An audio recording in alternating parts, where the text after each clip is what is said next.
आज हम जिस विषय पर बात करेंगे वो है क्रोध।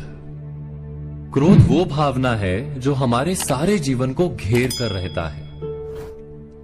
क्रोध को ना उम्र की मर्यादा है, ना ही ज्ञान की।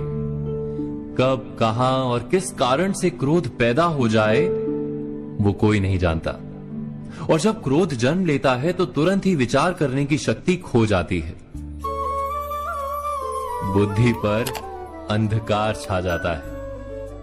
वर्षों के संबंध पल भर में टूट जाते हैं। सारा जीवन बिखर जाता है। किसी भी कारागार में जाकर देखिए, अधिकतर अपराधी क्षण भर के क्रोध का दंड भोगते हुए दिखाई देंगे, पर फिर भी हम क्रोध पर अंकुश नहीं लगा पाते। बार बार हम क्रोध ना करने का प्रण तो लेते हैं, पर बार बार हमसे क्रोध हो जाता है। ये क्रोध वास्तव में क्या है, क्यों जन्मता है और क्यों अंकुश में नहीं रहता? उदाहरण के लिए आप एक बालक को देखिए।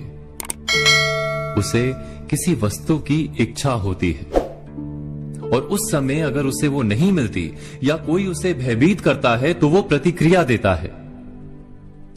बालक की प्रतिक्रिया क्रोध है, क्योंकि बालक निर्बल है, निसहाय है।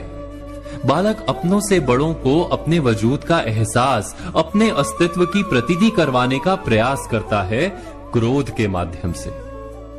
बड़े होने पर भी हम क्या ऐसा ही नहीं करते? क्या क्रोध हमारे भीतर बैठे बालक का प्रतिभाव नहीं?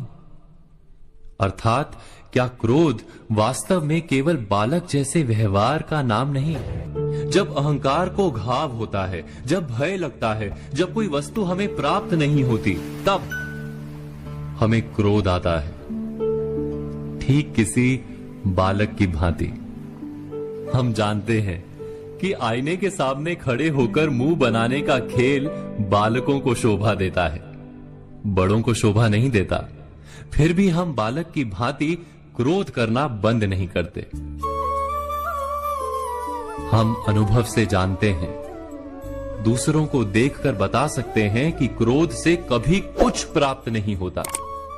सम्मान हो, संपत्ति हो, प्रेम हो या सुरक्षा हो, क्रोध से नहीं मिलता। मिलता है तो प्रयासों से, कार्य करने से, बुद्धिपूर्वक विचार करने से। मनुष्य मात्र अपनी आदतों के अनुसार ही जीता रहता है। क्रोध भी आदत बन जाती है। हमारे चाहते हुए भी हम अपने प्रतिभावों को रोक नहीं पाते। हम स्वयं को बड़े या पुख्ता मानते हैं, पर थोड़ा सा कारण मिलते ही हमारे भीतर का बालक क्रोध कर बैठता है। अर्थात क्रोध वास्तव में और कुछ भी नहीं, हमारी बालक बुद्धि का नाम है। जैसे ही हम इतना स्मरण में रखें कि हम बालक नहीं, बालक जैसा व्यवहार हमें शोभा नहीं देता, वैसे ही क्रोध स्वयं ही बंद हो जाता है। क्या ये सत्य नहीं? इस पर विचार मनन अवश्य कीजिएगा।